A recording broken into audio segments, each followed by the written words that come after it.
मठात काम करणाऱ्या बायकोचा नवऱ्याने खून का केला? कारण ऐकूनच धक्काच बसेल.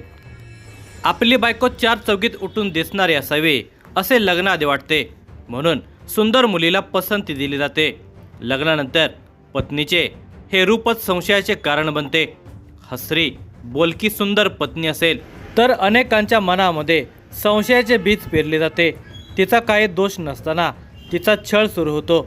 तोवर संसार वाढलेला असतो, मुले मोठी झालेली असतात. संसाराकडे आणि मुलांच्याकडे बघून ती छळ सोसते.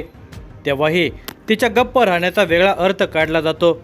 हा धुमसणारा वाद इतका पराकोटरीला जातो की काही वेळा तिच्या मृत्यूनंतरच थांबतो. कर्नाटक राज्यामध्ये एका पतीने केवळ संशयातून आपल्या पत्नीचा निर्घृण खून केल्याची धक्कादायक घटना घडली.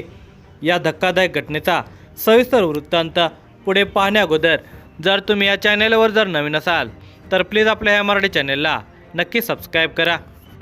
अथणी तालुक्यातील कटनेरी नांदगाव येथील मठामध्ये परगौंडा सारवाड हा चालक म्हणून काम करत होता. तर त्याची पत्नी शोभा या मठामध्येच स्वयंपाकीण म्हणून काम करत होत्या. शोभा आणि परगौंडा हे मूळचे अथणी तालुक्यातील खवटगोप्पा या गावचे रहिवासी होते. त्याच्या लग्नाला 15 वर्षे झाली होती. त्यांना 2 मुले आहेत. घरची परिस्थिती गरिबीची म्हणून ते दोघे नवरा बायको कटगेरीजवळील अवजिरिका या मठामध्ये काम करत होते. मठातील एका खोलीमध्ये त्या दोघांनी संसार मांडला होता. दिवसामागून दिवस जात होते. शोभा दिसायला सुंदर आणि हसतमुख होती. ती सर्वच लोकांच्या सोबत हसत खेळत बोलत असे. तिच्या मनमोकळ्या स्वभावाने लोक तिच्याशी आपुलकीने बोलत होते. पण याचा उलटा अर्थ परगौंडाने काढला होता. त्याच्या डोक्यात बायकोच्या चारित्र्याचा संशय घोळू लागला.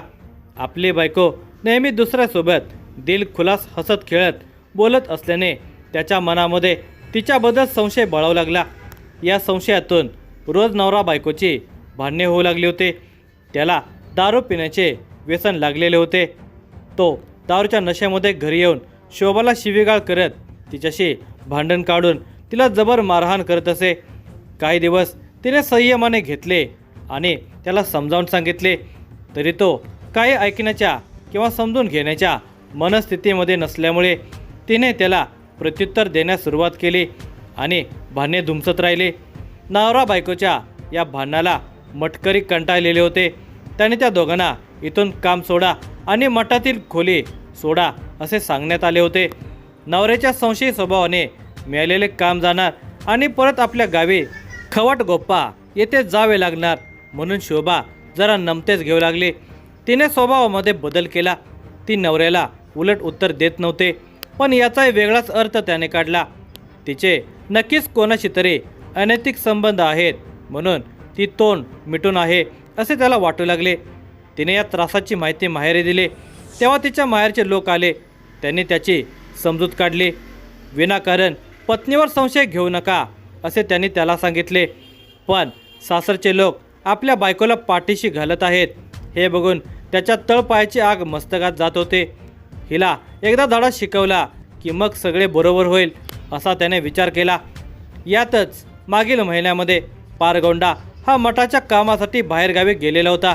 तो परत आला तेव्हा त्याला काही मित्रांनी सांगितले की तो नसताना शोभा तिच्या प्रियकरासोबत मठातील खोलीमध्ये मजा मारत होते. आधीच बायकोवर संशय, त्यात मित्रांनीच कानामध्ये विष ओतल्याने त्याचा संशय पक्का झाला.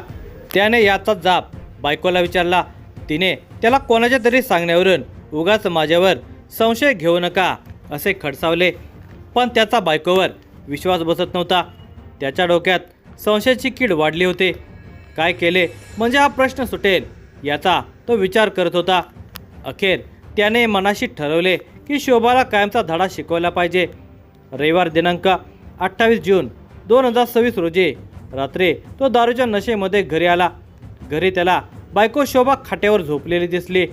त्याने तिला उठवण्याचा प्रयत्न केला, परंतु तिने त्याचा हात झटकारून झोपण्याचे नाटक केले. तो तिला उठवत होता पण ती जागची हलत नव्हते. दिवसभर तू तुझ्या याराकडे गेली होतीस काय असे म्हणत त्याने तिला शिव्या दिल्या. आता मी घरी येणार म्हणून तू झोपलीस काय? दिवसभर तू काय करतेस ते मला माहिती आहे. असे म्हणत त्याने तिला उठवण्याचा प्रयत्न केला. नवरा आपल्याला घाण शिव्या देतो हे म्हणत तिने त्याला कसलाच प्रतिसाद दिला नाही. याचा राग त्याला आला.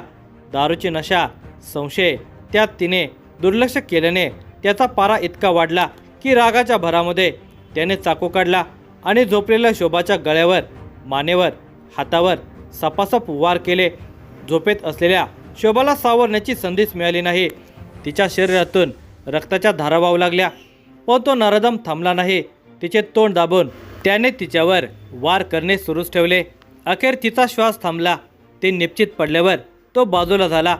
आपल्या हातून पत्नीचा खून झाला हे लक्षात येताच त्याने मध्यरात्रीच मठातून पळ काढला. दुसऱ्या दिवशी सकाळी ही घटना उघडकीस आली.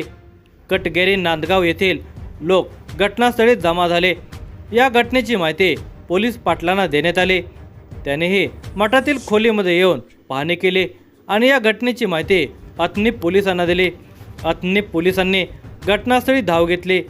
त्यांनी या घटनेची माहिती घटनास्थळावरील आणि मठातील लोकांच्याकडून घेण्यात आली. लोकांनी सांगितले की मठातील खोलीमध्ये राहत असलेले पारगौंडा आणि त्याची पत्नी शोभा या दोघांच्यामध्ये रोज कोणत्या ना कोणत्या कारणातून भांडणे होत होते. या भांडणात पारगौंडा हा शोभावर चारित्र्याचा संशय घेत होता. काल रात्री नवरा बायकोची नेहमीप्रमाणे भांडणे झाली होती. इतकी माहिती पोलिसांना पुरेशी होती. त्यांनी घटनेचा पंचनामा करून मृतदेह शवविच्छेदनासाठी अथनी येथील सरकारी रुग्णालयामध्ये पाठवून दिला. तसेच याबाबत पोलिसांनी शोभा सारवाड हिच्या माहेरच्या लोकांना कळवले. ते घटनास्थळी दाखल झाले. दुसरीकडे संशयित पळून गेल्याने पोलीस त्याचा शोध घेत होते. पोलिसांनी त्याच्या मूळ गावी खवटगोप्पा येथून राहत्या घरातून त्याला ताब्यात घेतले.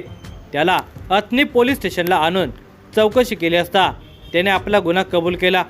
त्यानंतर या घटनेची फिर्याद शोभाच्या माहेरच्या लोकांच्याकडून घेण्यात आली. त्या फिर्यादीप्रमाणे शोभा पारगौंडा सारवाड वय वर्ष 26 हिच्या खून प्रकरणी तिचा नवरा पारगौंडा सारवाड वय वर्ष 45 याच्या विरोधात भारतीय न्याय संहिता कलम 103(1) प्रमाणे गुन्हा दाखल केला.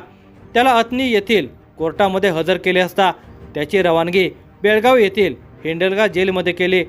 दरम्यान पोलिसांनी त्याच्याकडून गुन्ह्यात वापरलेला चाकू जप्त केला.